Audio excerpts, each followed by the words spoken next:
आप बैठिए और आगे और आगे। आप बेटा कल से आगे बैठेंगे, अगर समस्या हो तो कोई और व्यवस्था दीजिए। आगे आपको सड़क के थोड़ा सा सेकंड बेंच पे थर्ड बेंच पे बनाइए।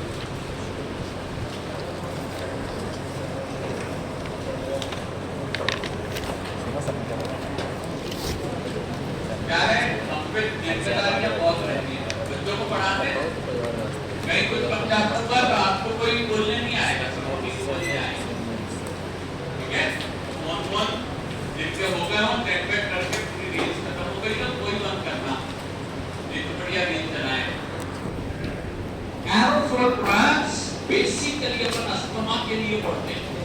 अस्थमा ये परेशानी जैसे जैसे पॉपुलेशन बढ़ रही है बढ़ते जा रही है, सारी सड़कों पे खूब सारी गाड़ियां, खूब सारा ट्रैफिक और अस्थमा बढ़ता जा रहा है।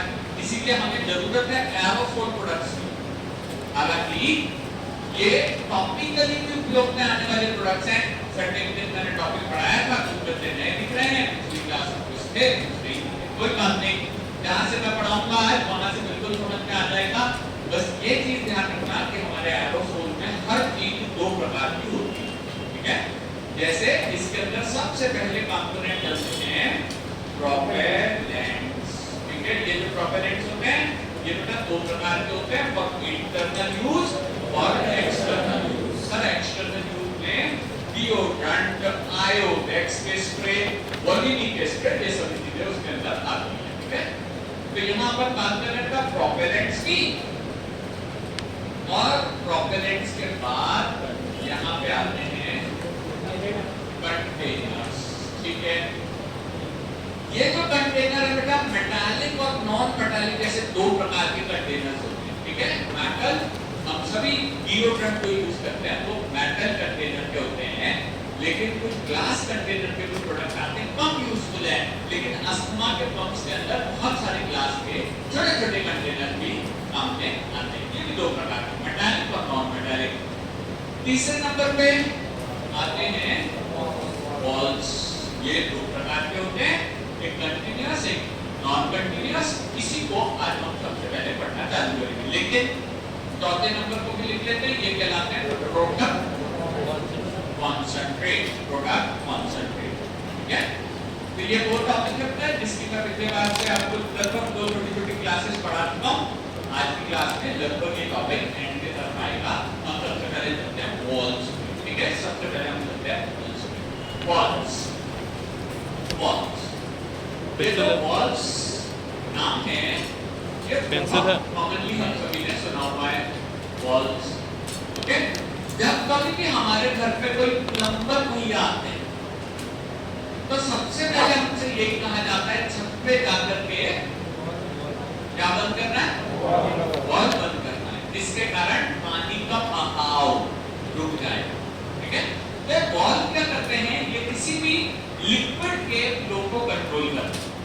सर लिक्विड की गैस देखो बेटा, जो हमारे एरोसोल होते हैं ना उसके अंदर लिक्विफाइड गैस ही होती है, तो इसका मतलब ये हुआ कि लगभग दोनों चीजों को देखो। इसका एक और एग्जांपल देता हूँ, हम जब गैस में कुछ काम कर रहे होते हैं तो जो रेगुलेटर होता है, वो रेगुलेटर किस चीज का एग्जांपल है, वॉल्व का। हम उससे ओपन बंद रेगुलेटर वहां पे कर सकते हैं, रेगुलेट करते हैं, वॉल्व का एग्जांपल, ओके।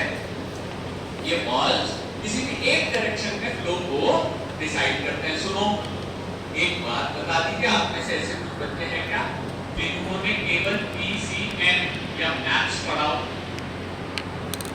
2 4 6 8 9 10 या बायोलॉजी बाद में सर 9 10 तक तो पढ़ा था, 11 12 में बायो नहीं पढ़ा, अभी पढ़ रहे हैं, कोई बात नहीं। तो बेटा एक्चुअली ना हमारे शरीर में दो प्रकार की ब्लड वेसल्स है, एक कहलाती है आर्टरी और दूसरी कहलाती है वेन। सर इसका मीनिंग क्या हुआ, आर्टरी यानी जो ब्लड को लेके जाती है और जो वापस लाती है वो कहलाती है वेन। तो बेटा वेन्स के अंदर भी वॉल्व्स प्रेजेंट होते हैं, हार्ट के अंदर भी वॉल्व्स प्रेजेंट होते हैं बेटा। और आपने एक बहुत कॉमन बहाना सुना होगा, सुनो हम जब स्कूल में पढ़ते थे ना तो स्पोर्ट्स के टाइम में हमेशा टीचर के पास जाते थे, बोलते थे सर आज फुटबॉल दे दो हम खेलेंगे। सर का एक बहाना रहता था, बेटा फुटबॉल तो है लेकिन उसका क्या खराब है। ये सबसे कॉमन, जितने भी पीटी टीचर होते हैं उनका सबका कॉमन बहाना है कि हम बेटा फुटबॉल तुम्हें दे तो दे लेकिन उसका बॉल भी खराब है, तो इसीलिए हम उसको नहीं आज नहीं देंगे। तो ये छोटे छोटे से एग्जांपल है जो बॉल को रिप्रेजेंट करते हैं। हमारी साइकिल में भी बॉल लगा रहता है, हमारी जो मोटरसाइकिल है उसके ट्यूब के अंदर भी बॉल लगे रहते हैं। ये बॉल निश्चित करते हैं कि प्रोपेलेंट का फ्लो केवल एक ही तरफ हो, ऐसा कुछ नहीं हो कि हम बाहर से अंदर डाल सकें, केवल ये अंदर से बाहर की तरफ आएंगे। आगे चलते हैं। बॉल्स दो प्रकार के होते हैं। सबसे पहला कहलाता है कंटिन्यूअस बॉल और दूसरा कहलाता है मीटर्ड बॉल। मीटर्ड बॉल, एक कंटिन्यूअस बॉल, दूसरा मीटर्ड बॉल। दो प्रकार के अलग-अलग बॉल, एक कंटिन्यूअस बॉल, एक मीटर्ड बॉल। याद रखने के लिए बड़ा इजी एग्जांपल है, ध्यान से सुनिएगा। मान लीजिए हम हमारे फ्रेंड्स के सर्कल के साथ कहीं पे टूर पे घूमने गए। सर हमारे कॉलेज से टूर नहीं रहा था, कोई बात नहीं, अपने फ्रेंड की सिस्टर की शादी में गए। ये तो बहुत कॉमन है। हाँ सर हम 4-5 दोस्त मिलकर के जाते हैं, उसकी दीदी हमारी दीदी, हम तो बढ़िया शादी में जाएंगे और बढ़िया खाना खा करके वहां से वापिस आने वाले। अगर शादी कहीं बाहर रही और हम लोग 3-4 दोस्त मिलकर के एक कमरे में रुके और गलती से अगर मेरे रूम पार्टनर का डीओ मेरे हाथ में आ गया, तो जिस प्रकार उपयोग किया जाता है वो कौन सा बॉल है?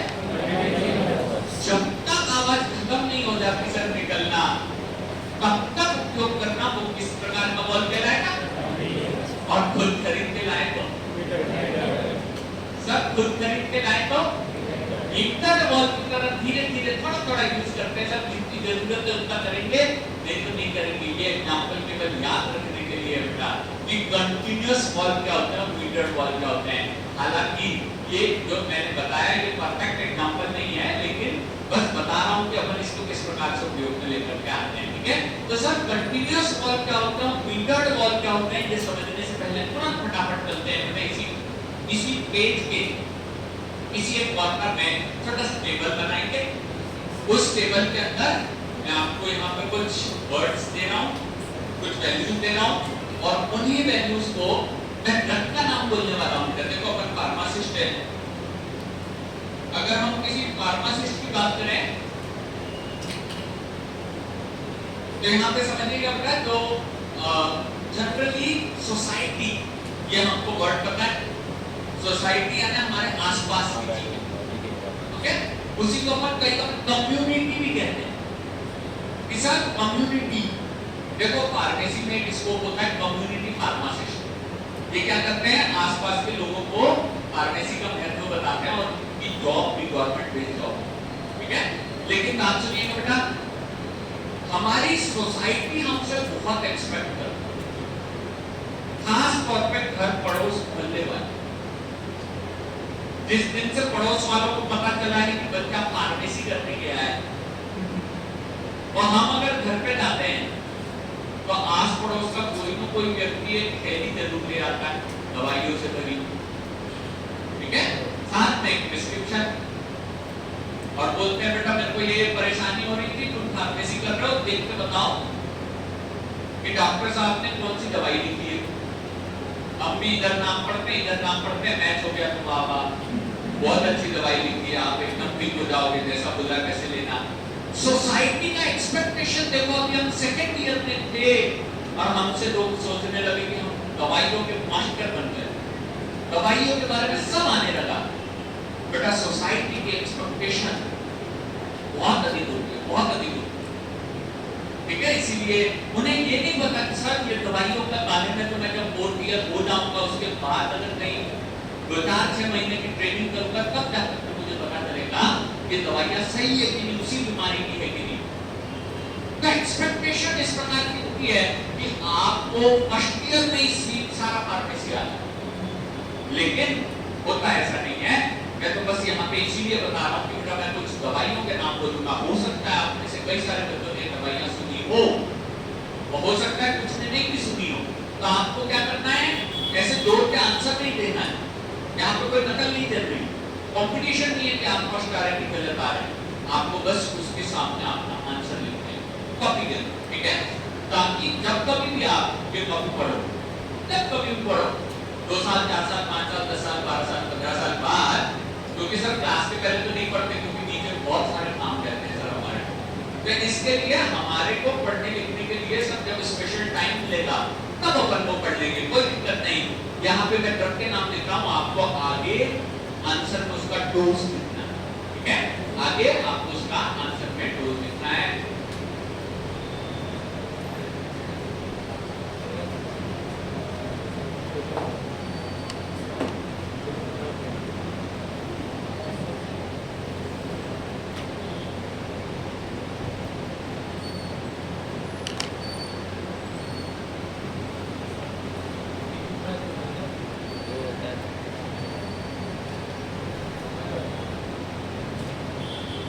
के नाम पढ़ देता हूँ, ऊपर लिखा है पैरासिटामोल, ओमेप्राजोल, अल्प्राजोलम, एजिथ्रोमाइसिन।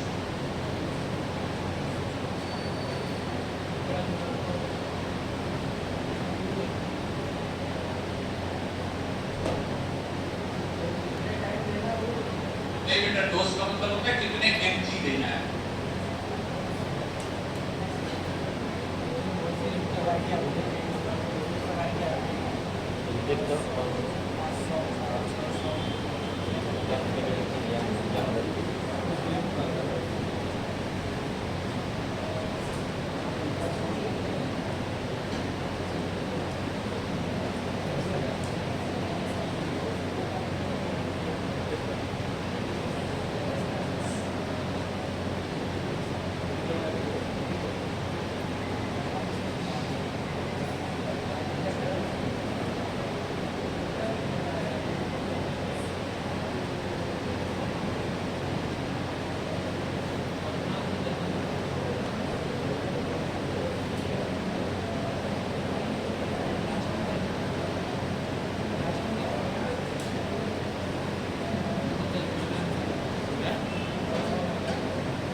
हाँ है क्या, हाँ है, हाँ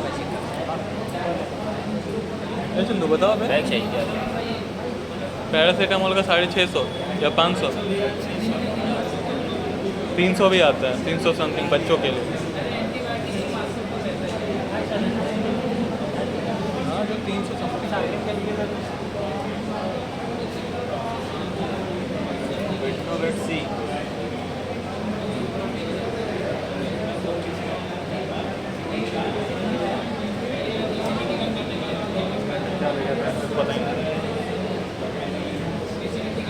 ये बताओ अभी चंदू,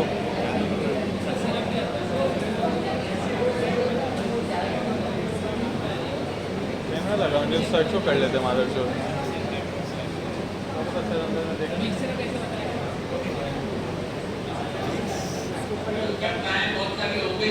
पैरासिटामोल का डोज लिखना है 500 और 500 से 650 दोनों करेक्ट है, गलत नहीं है। टेस्ट देखिएगा, डोज हमेशा क्या होते हैं, फ्लेक्सिबल होते हैं। जैसे मान लीजिए मेरी भूख है 4 चपाती की, मान लीजिए मैं 4 चपाती खाता हूँ, अब कभी अगर इच्छा होगी तो सर आज सब्जी अच्छी नहीं लगी, क्या पॉसिबल है? और मम्मी गरम बना के दे रही हो। हाँ सर, एक तो एक्स्ट्रा भी खा लिया तो कोई दिक्कत नहीं। डोज हमेशा नहीं होते, डोज कभी फिक्स नहीं होते। 650 mg की डोज दी जाती है वायरल। बाकी बुखार में 5 mg पैरासिटामोल कोई दिक्कत नहीं बात। अगला चलते हैं ओमिप्राजोल। पहले तो बताओ ये कौन सी डिसीज? सही है बेटा, एसिडिटी, गैस, पेट में जलन, इसके लिए क्या ओमिप्राजोल ली जाती है डोज। सब लिखते तो अभी तक पटना के कहां पहुंच गए होंगे? क्या बेटा सही है बोला? हां, 20 से लेकर 40 mg की इसकी कैप्सूल आती है। 20-40 mg की कैप्सूल आती है। 20 से 40 mg 20 या 40 mg की इसकी कैप्सूल आती है। सभी लोग लिखिएगा, इंतजार मत कीजिए, नोट करिए तो कभी लिखेंगे अल्प्राजोलाम। करेक्ट। 0.5 से लेकर 1 mg तक ये गोली काम में आती है। मुझे सही में नहीं पता है किस काम की दवाई है। ऐसे तो देखो 5th सेमेस्टर में आ चुके हो तो 4th में सीएलएस पढ़ा है और 4th में तुमने पढ़ा है कि ये सीएलएस यानी नींद लाने की दवाई है। सही बात है, ये नींद की दवाई है। और सुनो, आजकल इसको है ना एंजाइटी में भी देते हैं। एंजाइटी, घबराहट, ठीक है, एंजाइटी या घबराहट में भी देते हैं कि सर हमें पता नहीं बड़ी बेचैनी होती है हमारे पास, जब हम इंस्टा नहीं चला रहे होते तो हमारे को सच में बेचैनी होने लगती है सर, इसके लिए हमको डॉक्टर ये दवाई लिख के दे देते हैं। चलो, 0.25 से लेकर 1 mg करेक्ट आंसर है। और ये एजिथ्रोमाइसिन, ये सबको बताया सर, भले ही अभी हमने नहीं पढ़ा एंटीबायोटिक, लेकिन एजिथ्रोमाइसिन इतना कॉमन एंटीबायोटिक है और काहे के लिए लेते हैं? हाँ बेटा, जब अपर रेस्पिरेटरी ट्रैक्ट में इंफेक्शन, सर्दी, टॉन्सिल्स या इस तरीके की खांसी के कंडीशन में ये दवाई ली जाती है। बिल्कुल ठीक है। ब्लैक कलर वाले सारे के सारे अपने देख लिए, डोज को बताया कि एजिथ्रोमाइसिन का डोज कितना है? ठीक है बेटा, 250 से 500 दोनों करेक्ट। छोटे बच्चों को 250 mg दिया जाता है। दुबले पतले ऐसे छोटे से दिखने वाले भी अगर बड़े व्यक्ति हो जाए तो भी उनको 250 mg की डर दी जाएगी, लेकिन बाकी सब जगह 500 mg की ये डोज दी जाती है। ब्लू कलर से लिखी हुई दवाइयों का डोज बताइए please. What is the dose of डर्टुबाम? Very good. बस इसीलिए आपको जब कभी भी नया क्वेश्चन स्क्रीन पे आए तो खुद सॉल्व करते बैठना चाहिए था। अप्रोच ये डेवलप होनी चाहिए कि आसर कोई कुछ भी पूछ ले, अगर हमें आता है तो हम थोड़ा दिमाग लगा करके बोल देंगे बिल्कुल करेक्ट। करीब 50-55 बच्चों में से 2-4-5 का आंसर करेक्ट है कि सर डर्टुबाम का कोई डोज थोड़ी होता है, जितनी रिक्वायरमेंट पे उतना लगाते हैं। What about Vicks? उसमें भी वैसे ही है सर। और बर्न ऑल, देखो ये वर्ड शायद कुछ लोगों ने सुना होगा, तो उसने तोड़ के बता दिया कि सर जब कभी कुछ जल जाता है, और मामा ने बेटा हमारी मदर का हाथ किसी कढ़ाई में टच हो गया, बहुत मामा ने ऊपर पता नहीं था टच हो गया, तुरंत बर्न हो जाता, तुरंत एकदम बर्न हो जाता, क्योंकि हमारी मदर कम से कम 2 से 2.5 घंटे उस गर्म गैस के पास रहती है। तो वहां पे बर्नॉल जैसी ट्यूब लगाई जाती है। डॉक्टर कभी ऐसा नहीं लिखते कि 1 ग्राम बर्नॉल लगा देना, जितना एरिया बर्न का है उतने के हिसाब से अपने को डोज लगाना पड़ेगा। नेक्स्ट कौन सा है? वेटनोवेट सी। ये एक्टिव दवाई है, ये इन्फ्लेमेशन की दवाई है, इसको भी इस प्रकार से लगाया जाता है। ध्यान से सुनिएगा क्या, ये बिल्कुल नीचे की जितनी भी चीजें हमने लिखी है, सुनो, ये सारे एक्सटर्नल प्रोडक्ट हैं और एक्सटर्नल प्रोडक्ट कंटीन्यूअस यूज के होते हैं। यानी समझिएगा, एरोसोल 2 प्रकार के होते हैं, एक होते हैं इंटरनल और दूसरे होते हैं जो एक्सटर्नल वाले प्रोडक्ट है ना, उसके लिए उपयोग में आता है कंटीन्यूअस वॉल। जितनी जरूरत है उतना लगाओ, जहां जरूरत नहीं है यूज बंद कर दो। लेकिन फिर चैलेंज आता है मीटर्ड डोज के बारे में। छोटा सा काम है, जल्दी से दूसरा छोटा बॉक्स बना लेना। कुछ नए बच्चे नहीं जानते सर ये बॉक्स का है, बेसिक्स लिखते हैं इसके ऊपर, ये बेसिक्स कहलाते हैं। और कई बार बोल चुका हूँ, हमारे पास अलग अलग बच्चे आते हैं, बोलते हैं सर बेसिक से पढ़ा देना, सुनो बेसिक के ऊपर लिखना, सॉरी बेसिक के दूसरे वाले कॉलम में लिखना name the tissues with are present in human body, हमारे शरीर में प्रेजेंट होने वाले टिश्यूज के नाम लिख दो फटाफट, tissues present in our body. Box अलग से बेसिक बेसिक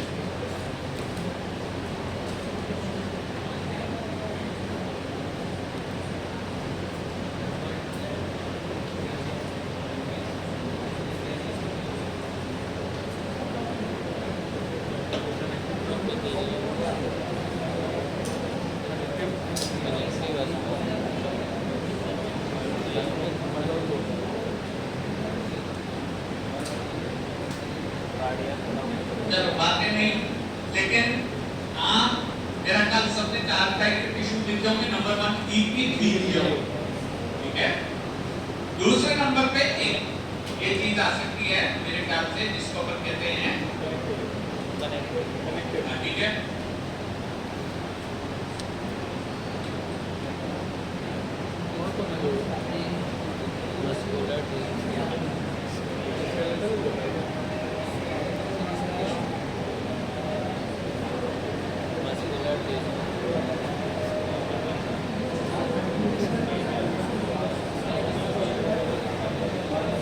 चंदुआ लिखा होगा, बताना बे लड़की के जना हाथ रखड़ा मारो चो चल मेरा मुंह में लंड डाल रहे चलो। तीन को क्या क्या लिखा है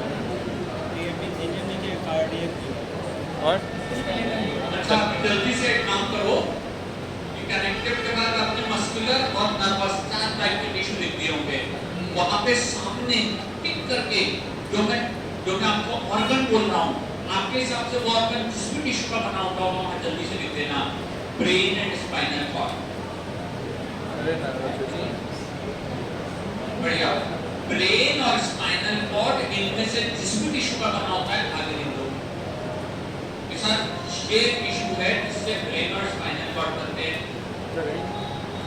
ठीक है। करेक्ट आंसर इसका होगा नेक्स्ट कॉलम में नर्वस टिश्यू, ठीक है बेटा।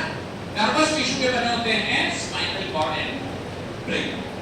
मुझे नहीं पता, हो सकता है डबल से आ जाए कोई एग्जांपल, लेकिन एयर्स और स्किन वाले पे भी सामने लिख देना। जिस टिश्यू के एयर और स्किन बने रहते हैं उसके आगे डैश करा के लिख देना एयर और स्किन।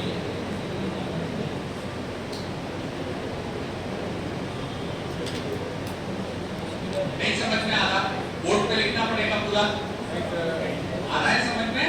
और नहीं आ रहा तो बोल देना पड़ेगा। एक बच्चे को नहीं आए तो मेरे लिए बहुत जरूरी हो जाएगा कि लिखिए, नहीं आ रहा ठीक है बेटा, अपन यहाँ पे लिख देते हैं फटाफट।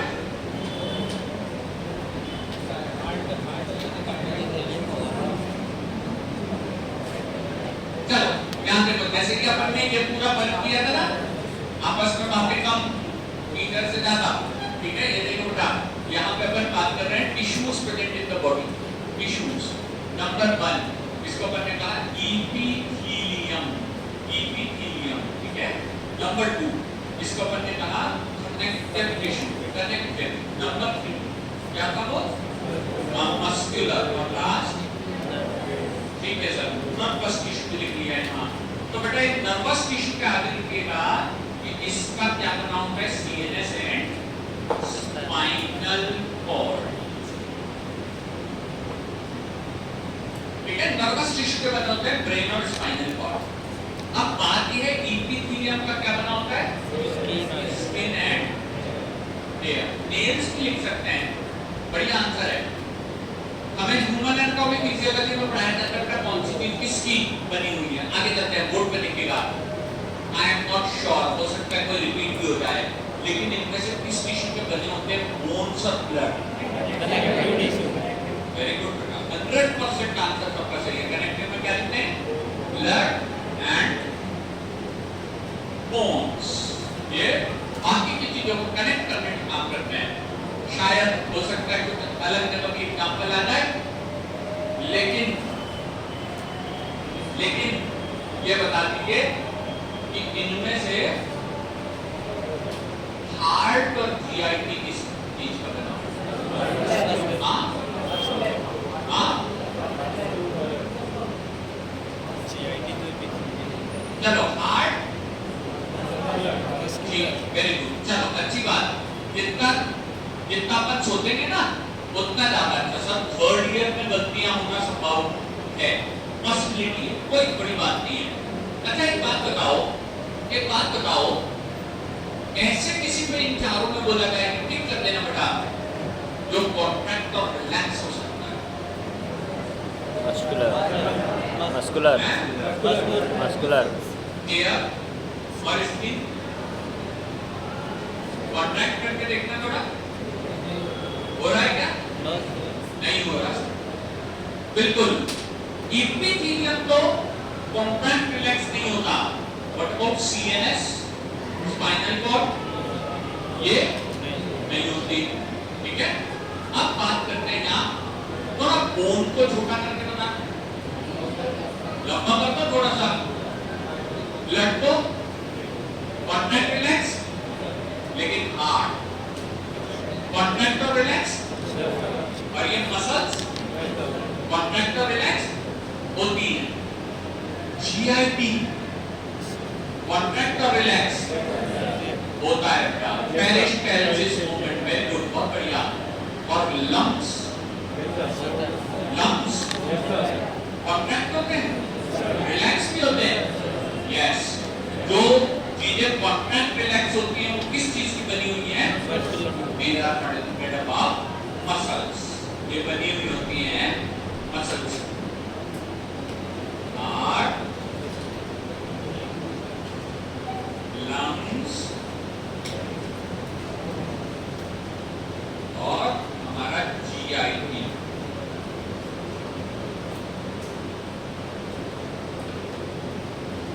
बढ़िया बेटा, आपका आंसर भी सही था। यहाँ देखना एक सेकंड, इन्होंने कहा सर सब चीजों का बना होता है। देखिए एक बात बताओ, ये दीवार किस चीज की बनी?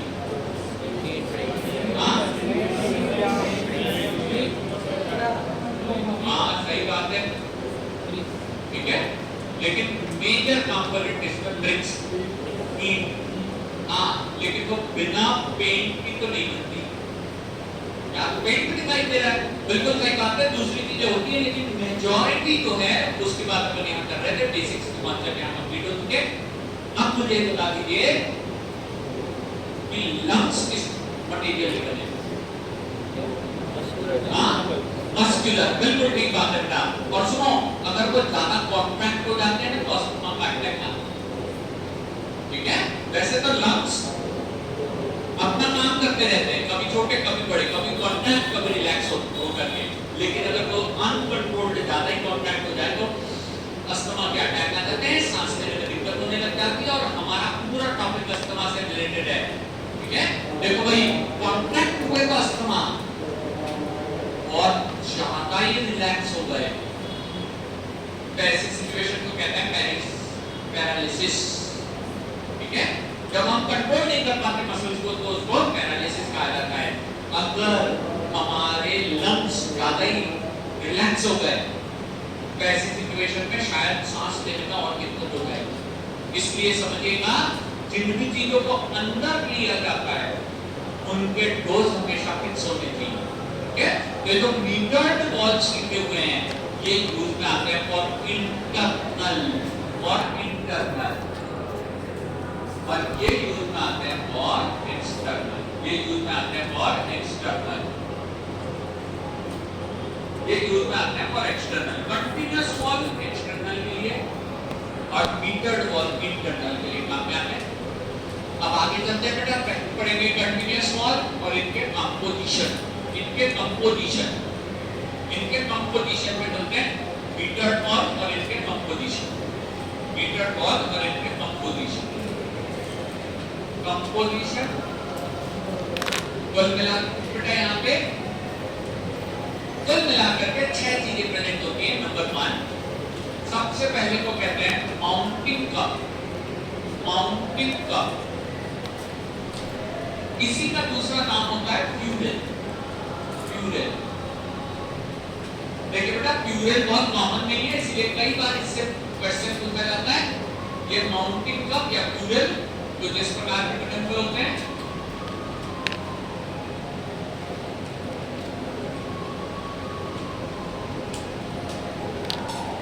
ये माउंटिंग कप या प्लूरल मेटल जैसे एल्यूमिनियम के बने हुए होंगे, अलग से अंदर की तरफ से इस पे इपॉक्सी कोटिंग होती है, इपॉक्सी कोटिंग, इपॉक्सी कोटिंग। मेरा ख्याल बेटा केवल एक या दो ही बच्चे नहीं आए थे, बाकी सारे के सारे यहीं पे थे। मुझे एक बात बताइए, क्या स्टेनलेस स्टील में करोजन होता है? क्या स्टेनलेस स्टील में करोजन होता है? मैं वो आधे बच्चे कुछ बोल रहा है, आधे कुछ बोल रहा, मुझे नहीं पता। एक काम करो, आगे आंसर लिख दो, ठीक है? आंसर लिख दो, स्टेनलेस स्टील एच लगा करके लिख दो। करोजन अगर आपको लगता है होता है तो यस लिखना, नहीं तो नो लिखना। जल्दी लिखो।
डिओड्रेंट का खाली कंटेनर मैं आप लोगों को दिखाने के लिए लेकर के आया हूं, क्योंकि ये सब बॉल तत्व के जैसे होते हैं, ठीक है? देखिए, जिस ढक्कन से अपन एरोसोल को ओपन या क्लोज करते हैं, ये जो मैंने अलग कर दिया, ये कहलाता है एक्चुएटर। लास्ट में बस एक वर्ड लिखूंगा, इसमें कोई खास क्वेश्चन नहीं आते, बस ये कहलाता है एक्चुएटर। और अगर अपन एक्चुएटर को हटा दे बेटा, एक्चुएटर को रिमूव कर दें, तो ये दिखने लगता है हमारा बॉल, ठीक है? ये वाला जो क्वेश्चन है जहां पे हमें लगभग एल्यूमिनियम के कलर का ये टैप सा दिखाई दे रहा है, तो ये कंटेनर है और ये ऊपर लगा है क्या? ये माउंटिंग कैप कहलाता है, क्योंकि सबसे ऊपर रहता है, क्योंकि ये कप शेप का रहता है, तो इसको माउंटिंग कप भी कहते हैं। तीसरा नाम बोर्ड पे देखना क्या लिखा है? प्यूरल। इसका तीसरा नाम है प्यूरल। ये तो ऊपर की तरफ है, आपको लगे तो मैं सबको अभी इसको डिस्ट्रीब्यूट कर दूंगा, इसको आराम से देखा जा सकता है। ये वाली जगह कहलाती है, इसको कहते हैं माउंटिंग कप, ठीक है? ये वाली जगह माउंटिंग कप कहलाती है। ऑल्दो हमारे डिओड्रेंट पे वो एक्चुएटर लगे रहने के कारण तो दिखाई नहीं देती, इसलिए मैंने उसको हटा करके अलग कर दिया। ये कहलाता है हमारा माउंटिंग कप। ये माउंटिंग कप करता क्या है? इस पे एक बार छोटा सा क्वेश्चन आया था। इट कनेक्ट्स, यहाँ बोर्ड पे पहले मेरे हाथ में देखिए, it connects container with the wall. ये वॉल और कंटेनर को आपस में कनेक्ट करने का काम करता है। It connects wall and container. सुनो, एल्यूमिनियम का बना है, लेकिन जब इसको शेक वेल बिफोर यूज करते हैं तो जाकर के ये ऊपर की तरफ प्रोडक्ट लगता होगा, इसीलिए इसके अंदर में क्या किया जाता है? Coating, epoxy. ये एक प्लास्टिक जैसा कोटिंग होता है, इसको इपॉक्सी कोटिंग कहते हैं। अंदर की तरफ से इसमें इपॉक्सी कोटिंग होता है, फिर बाहर की तरफ से ऊपर की तरफ यहाँ पे दिखने वाला ये हमारा प्रोडक्ट है, ठीक है? मैंने आपसे एक क्वेश्चन दिया था, अर्जेंट थोड़ा सा एक दो फोन आने थे, इसलिए थोड़ा समय लग गया, बट कोई बात नहीं। अब अपन पूरा फोकस पढ़ाई पे करेंगे। यहाँ पे जो आपने आंसर में अगर लिखा हुआ होगा, क्वेश्चन क्या था?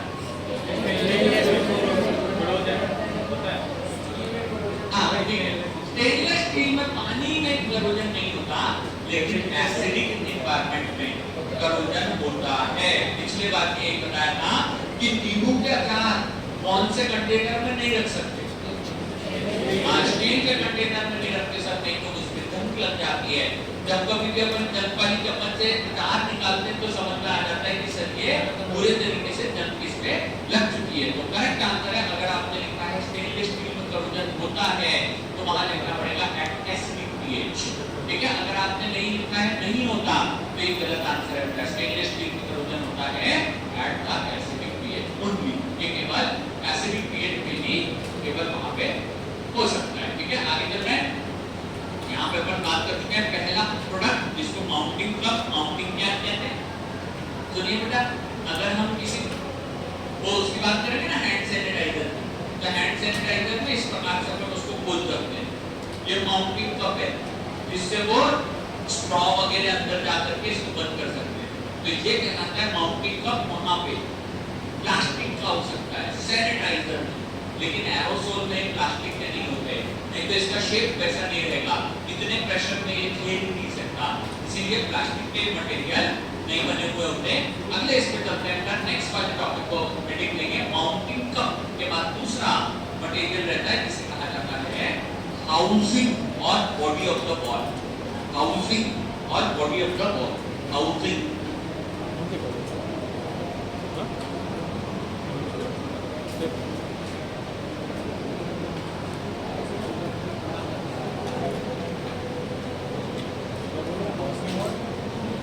मतलब भाई हाउसिंग और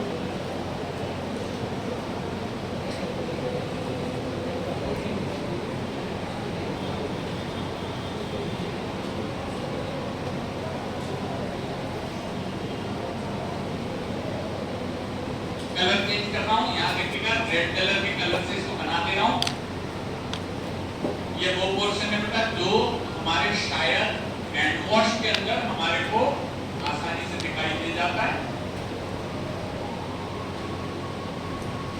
ये हाउसिंग कहलाएगा, जिसको अपन कहेंगे हाउसिंग और बॉडी ऑफ द वॉल। ठीक है, ये हाउसिंग और बॉडी ऑफ द वॉल कहलाता है। इसके अंदर एक ओपनिंग होती है जिसमें से टिप ट्यूब बाद में देखेंगे क्या होती है, वो निकलती है। ये हाउसिंग हार्ड प्लास्टिक और नायलॉन की बनी होती है। नायलॉन, रटन सभी लोगों ने नायलॉन की रस्सियां देखी हैं जो हमारे कपड़े सुखाने के काम में आती है, वो नायलॉन कहलाता है। वो हार्ड नेचर का प्लास्टिक होता है। हाउसिंग और body of the ball, sir ये होता क्या है, खाली स्पेस, ओपन स्पेस जहां पे हमारा प्रोपेलेंट इवैपोरेट होता है। हाउसिंग, सभी लोग सुनिएगा, शायद अपने घर में गैस चूल्हे पे जो वो काले वाले बर्नर लगे रहते हैं ना, उसको अगर उठाते हैं तो आपको अंदर की तरफ केवल खाली जगह दिखाई देगी और कुछ नहीं, कोई खाली जगह हाउसिंग कहलाती है। यहाँ हम एग्जाम्पल घर के ले रहे हैं, लेकिन ये एरोसोल के अंदर छोटी छोटी जगह बनी हुई रहती है, जिसको अपन यहाँ पे हाउसिंग और बॉडी ऑफ द बॉल कहते हैं। तीसरे नंबर पे चले आते हैं।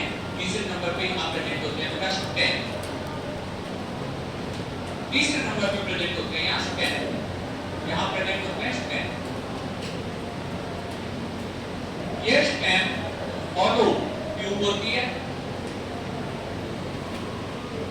ये स्टेम एक हॉलो ट्यूब होती है बेटा, हॉलो ट्यूब।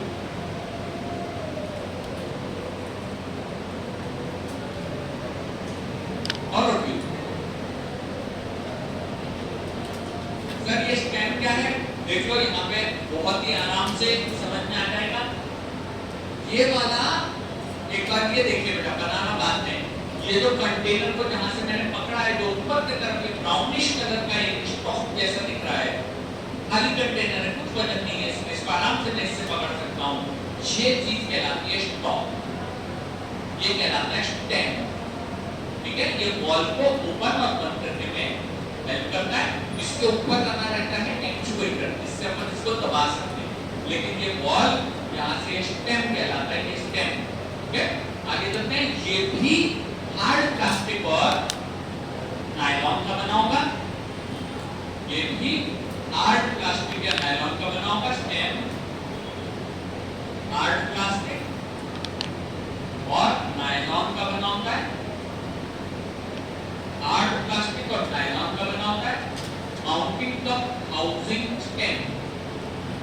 बाद चौथे नंबर पे बात आती है जिसे कहा जाता है स्प्रिंग,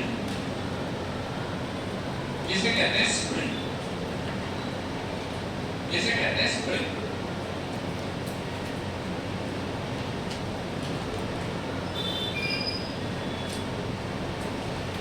ये स्प्रिंग बेटा कई बार अपन अपने पुराने टाइप के जो पहनाते हैं ना ऐसे बच चालू करने वाले, उसके अंदर भी देखी हुई है। स्प्रिंग एक बहुत कॉमन चीज है जो कंटेनर को वापस बंद करने का काम करती है, वापस बंद करने का काम करती है। अगर ये बंद नहीं हो तो लीक हो जाएगा, लीकेज हो जाएगा, कोई समस्या नहीं सर। लेकिन अगर हाइड्रोकार्बन लीक हो गया, आपने नाम सुना होगा हाइड्रोकार्बन, अगर वो लीक हो गए तो आग भी लग सकती है। ठीक है, इसके लिए हमको ध्यान रखना पड़ेगा ये प्रोडक्ट किस नेचर के होते हैं। ठीक है, ये प्रोडक्ट किस टाइप के होते हैं। देखो स्टेनलेस स्टील के बनाए जाते हैं स्प्रिंग्स, स्टेनलेस स्टील। ये प्रोडक्ट बनेंगे स्टेनलेस स्टील के।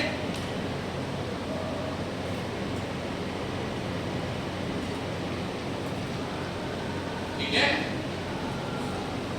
क्या किसी बच्चे को कोई समस्या है अगर मैं इसको स्टेनलेस स्टील का बना दूं तो?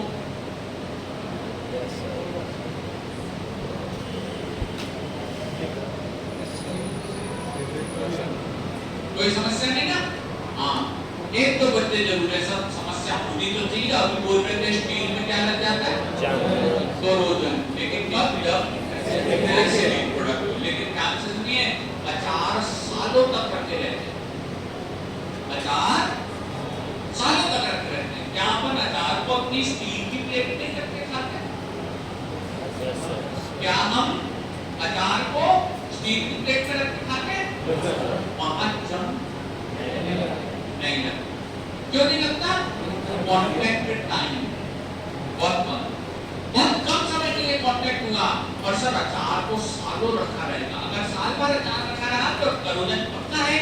लेकिन सर आज 1 घंटे 2 घंटे में अगर हमने खाली निकाल के खा लिया तो फिर वहां पे रिएक्शन नहीं होता। सुनो, ये स्टेनलेस स्टील की स्प्रिंग के पास कुछ ही मिनट, कुछ ही सेकंड्स दवाई रहती है, बाकी सारी दवाई नीचे रहती है या बाहर निकल चुकी होती है। Contact point is very less. दिमाग में क्वेश्चन आना चाहिए। सब थोड़ी देर पहले खुद ही तो बोल रहे थे स्टेनलेस स्टील में करोजन होता, अभी क्यों बनाती स्टील की? बेटा स्टील में होती है स्ट्रेंथ। स्टील मजबूत है, मजबूत होने के कारण वॉल को बंद रखे। अगर सर वॉल बंद नहीं रहा, क्या हुआ सर? 2-5 रुपए का उड़ गया, हो गया। लेकिन अगर वो जो हाइड्रोकार्बन है वो जलने वाला प्रोडक्ट है, हो सकता है बटन स्विच बंद करते करते ही जल जाए।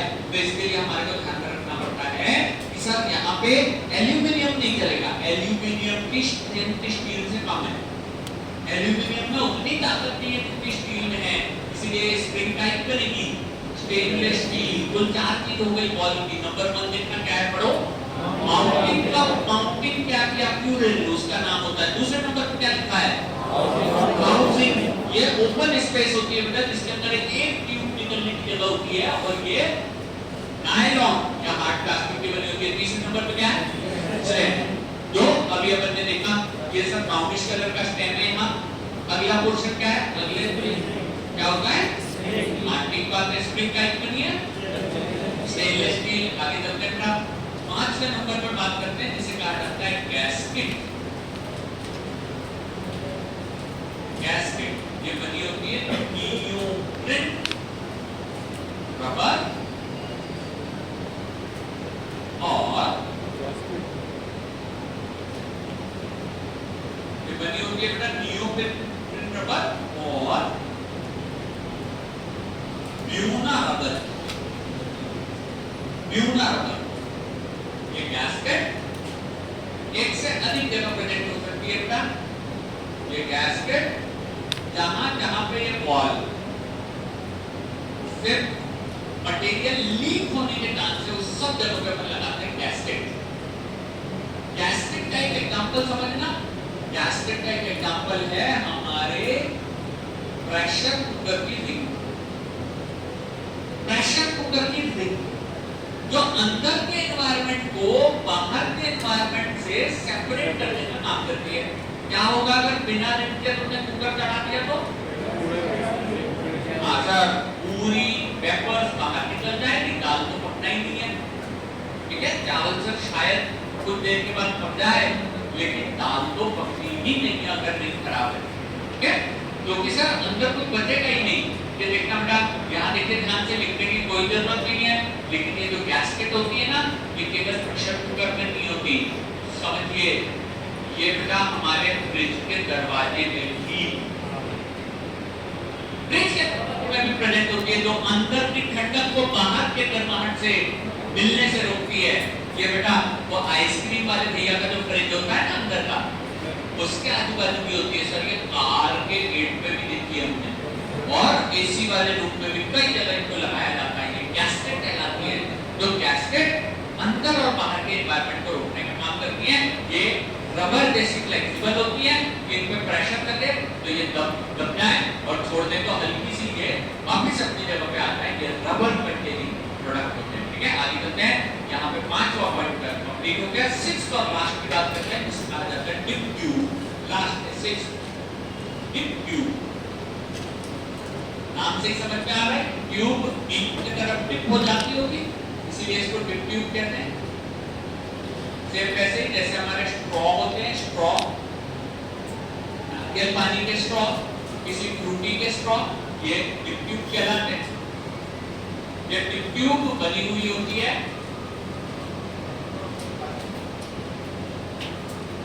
पॉलीइथीलीन, polystyrene, buna rubber, buna BUNA, buna. बहुत बढ़िया, कहीं भी समस्या हो जरूर पूछेगा। Buna rubber. सुनो, ये पॉलीइथीलीन और पॉलीस्टाइरीन होने चाहिए हाई डेंसिटी।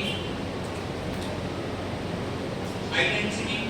एक और होता है polypropylene, polypropylene, polypropylene.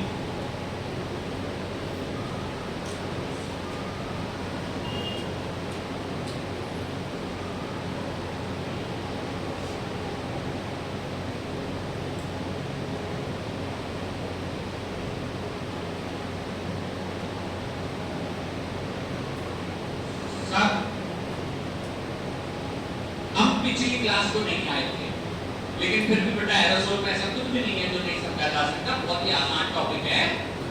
Dip tube यानी अंदर के जो स्ट्रॉ लाइक मटेरियल होते हैं वो पॉलीइथीलीन, पॉलीस्टाइरीन के बने होते हैं, हाई डेंसिटी एंड पॉलीप्रोपाइलीन। थोड़ा सा 2 पेजेस पलटना, पिछली क्लास का पेज ओपन अप कर लीजिए और एक बार मुझे बताइए कंटेनर के अंदर प्रेशर कितना होता है?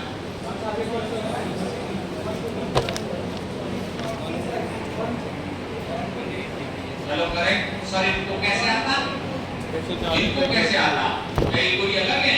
नहीं सर, हमारे साथ भी बच्चे हैं, लेकिन पहली चीज तो ध्यान से सुन भी रहे हैं, और दूसरी चीज सर मौका मिले तो बैठ करके पढ़ भी ले। ठीक है, नीचे टाइम पास करने से ज्यादा अच्छा है कि यहाँ बैठ करके अपन थोड़ी बहुत एक बार कॉपी घुमा लें। ठीक है, बिल्कुल करेक्ट है। 140 से लेकर 180 PSI जो हाई फाई प्रेशर होता है, मेरा ख्याल काफी सारे लोगों ने देखा होगा। सर फ्रूटी वाली ट्यूब तो थोड़ी मोटी रहती है, लेकिन नारियल पानी वाली ट्यूब बहुत पतली है सर, थोड़ा जोर से खींचो तो ऐसे दब जाती है। ठीक है, दब जाएगी तो अंदर से मटेरियल कैसे आएगा? इसलिए ये कैसी होनी चाहिए? देखिएगा high density. High density sir, low density क्या होती है? जिसमें 1 kg की पॉलीथीन में अपन 2 किलो आलू रख लेते हैं तो पॉलीथीन फट जाती है। पॉलीथीन का फटना यानी वो कमजोर होती है। यहाँ पे बस इसलिए डेंसिटी की बात कर रहे हैं, high density. Okay, that's all about these many products. ये कंटीन्यूअस वॉल का पूरा डिस्क्रिप्शन यहाँ कंप्लीट हो जाता है। कंटीन्यूअस वॉल के बाद अगला छोटा सा हेडिंग डालेंगे जिसको कहा जाता है मीटर्ड वॉल। ठीक है, अगला हेडिंग डालेंगे बेटा metered wall, composition of metered wall, composition of metered wall, metered wall. तो हाईलाइट करके लिखना, ऐसे एरोसोल को कहा जाता है भी लिखना, फुल फॉर्म भी लिखना। ऐसे एरोसोल जिसके अंदर मीटर्ड वॉल्व लगे रहते हैं वो कहा जाता है MDI। फुल फॉर्म लिखेंगे, इसे कहते हैं मीटर्ड डोज इनहेलर। हाँ, मीटर्ड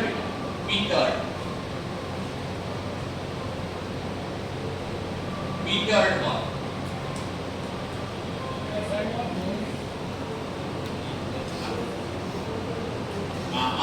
कोई बात नहीं, मैं हूँ समझाने के लिए, है ना, समस्या नहीं है। थोड़ा सा बस पेशेंस रखे, अपने को आए बहुत अच्छा, अपने को क्वेश्चन मिलेंगे वो सॉल्व करेंगे।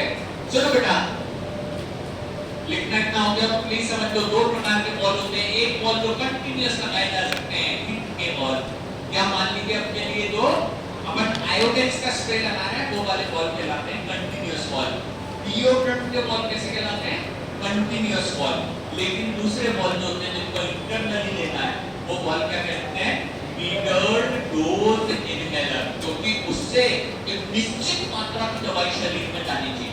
मैंने अभी बताया था अगर मात्रा ज्यादा हो जाएगी तो शायद लंग्स ज्यादा डायलेट हो जाएंगे, कॉन्ट्रैक्शन में समस्या आएगी, इसीलिए डोज फिक्स होते हैं। ठीक है, आगे चलते हैं। मीटर्ड डोज में केवल एक डिफरेंस होता है, बाकी ऑल 7 कंपोनेंट्स आर सेम। एक स्टेटमेंट लिखेंगे, मैं बोलते रहा हूं।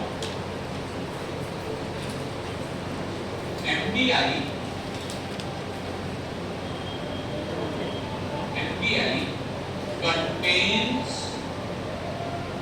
all parts similar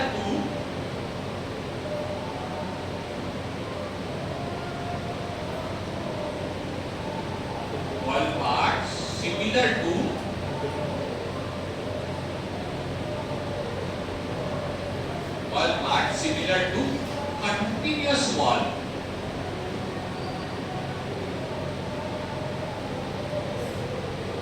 Continuous wall except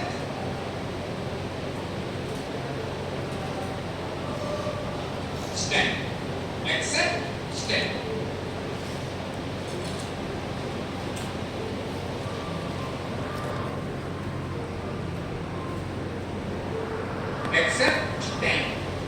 ठीक है, देख लीजिए बेटा, यहाँ ये स्टेम में क्या अंतर रहता है?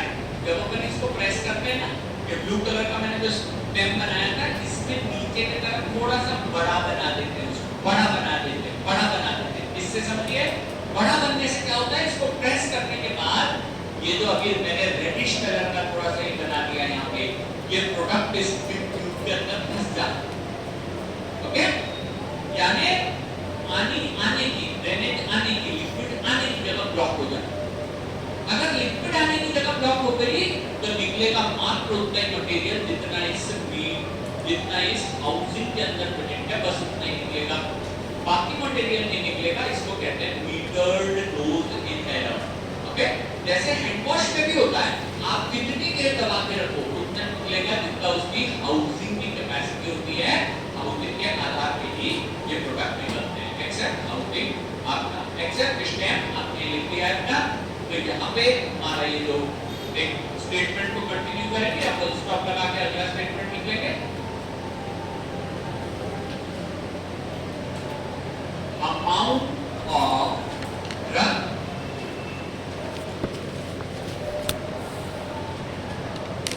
comes out of amount of drug comes out of MDI depends on the volume of housing, depends on the volume of housing. ठीक है, यानी यहाँ देखिएगा, अगर ये हाउसिंग छोटा रहेगा तो दवाई भी कम निकलेगी, और अगर ये हाउसिंग बड़ा रहेगा तो सर दवाई भी बड़ी निकलेगी, ज्यादा निकलेगी। सर क्यों जरूरी है? सुनो, अस्थमा की परेशानी छोटे बच्चों को भी हो सकती है। अगर छोटे बच्चों को अस्थमा की परेशानी है तो हाउसिंग कैसे दोगे, बड़ा या छोटा? हाँ सर, ये तो बड़ा ऑब्वियस है, लेकिन एडल्ट्स के केस में इसको थोड़ा बड़ा करना पड़ेगा। कितना बड़ा रहेगा, कैसा रहेगा, तो थोड़ी देर के बाद बताते हैं। लेकिन यहाँ पे पूरे वॉल्स कंप्लीट हो जाते हैं, ठीक है, दोनों प्रकार के वॉल्स कंप्लीट हो जाते हैं। केवल 1 मिनट के लिए फटाफट ध्यान से मैंने वॉल पढ़ाना चालू किया है, थोड़ा रिवीजन करो, कोई क्वेश्चन हो, कंफ्यूजन हो, तुरंत पूछ लो।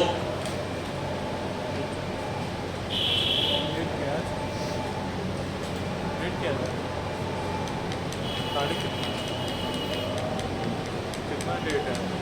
डेट 4 4-10 ना?